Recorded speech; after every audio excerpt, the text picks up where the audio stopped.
తెలుగు కథ వింటారా ఛానల్కి స్వాగతం. అనగనగా ఒక అడవిలో తోడేలు ఉండేది. అడవిలో జంతువులను చంపి తిని ఆకలి తీర్చుకునేది. ఒక్కోసారి మాత్రం ఎంత వెతికినా దానికి ఆహారం దొరికేది కాదు. అలాంటప్పుడు అది అర్ధరాత్రి అందరూ నిద్రపోయే సమయంలో అడవి దగ్గరలో ఉన్న ఒక గ్రామానికి వెళ్లి మేకలను చంపి అడవికి తెచ్చుకుని తింటూ ఉండేది. తోడేలు చేసే పనులు అడవిలో ఉండే ఒక కోతి కుతూహలంగా గమనించేది. ఆ విషయం గ్రహించిన తోడేలు తాను చేస్తున్న పనుల గురించి కోతికి గొప్పలు చెప్తుండేది. యజమానికి తెలియకుండా మేకలను ఎలా చంపుతుందో కోతికి వివరంగా చెప్పేది. ఆ మాట విన్న కోతికి తోడేలు ఊరు వాళ్ల కళ్ళు కప్పి మేకలను ఏ విధంగా పట్టుకుంటుందో చూడాలనిపించేది. ఒకరోజు కోతి, "నువ్వు ఆ గ్రామానికి వెళ్లేటప్పుడు నన్ను కూడా తీసుకెళ్లవా? నీ పనితనం చూడాలని ఉంది" అని తోడేలును అడిగింది. దానికి తోడేలు కూడా, "సరే, ఈ రాత్రికి నిన్ను తీసుకెళ్తాను, సిద్ధంగా ఉండు" అని చెప్పింది. తన ముచ్చట తీరబోతున్నందుకు కోతి చాలా మురిసిపోయింది. ఆ లోపల తమ మేకలు అప్పుడప్పుడు మాయమవుతుండడాన్ని ఊరువారు గమనించారు. ఆ సంగతి ఏంటో తెలుసుకోవాలని కొందరు యువకులు మేకలను కాపలా కాయసాగారు. అనుకున్నట్టుగా తోడేలు కోతితో కలిసి ఆ ఊర్లో ప్రవేశించింది. మేకలను తినడానికి వాటి దగ్గరకు తోడేలు వెళ్లడాన్ని ఆ యువకులు గమనించారు. మేకలు ఎలా మాయమవుతున్నాయో వారికి అర్థమైంది. వెంటనే తోడేలు పైన కర్రలతో దాడి చేశారు. పక్కనే ఉన్న కోతిని కూడా కొట్టసాగారు. ఆ దెబ్బలు తట్టుకోలేక,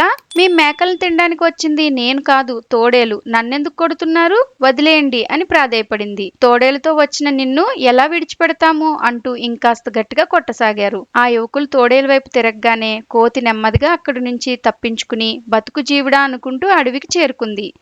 దొంగతనం చేయడమే కాదు, దొంగ పనులు చేసేవారికి పక్కన ఉండటం కూడా తప్పే. ఇంకెప్పుడు ఇలాంటి బుద్ధి తక్కువ పనులు చేయకూడదని కోతి లెంపలు వేసుకుంది. ఇలాంటి మరెన్నో మంచి మంచి కథలు వినాలనుకుంటే తెలుగు కథ వింటారా ఛానల్కి సబ్స్క్రైబ్ చేసుకుని పక్కనే ఉన్న గంట సింబల్ని ప్రెస్ చేయండి. మరొక మంచి కథతో మళ్ళీ కలుద్దాం.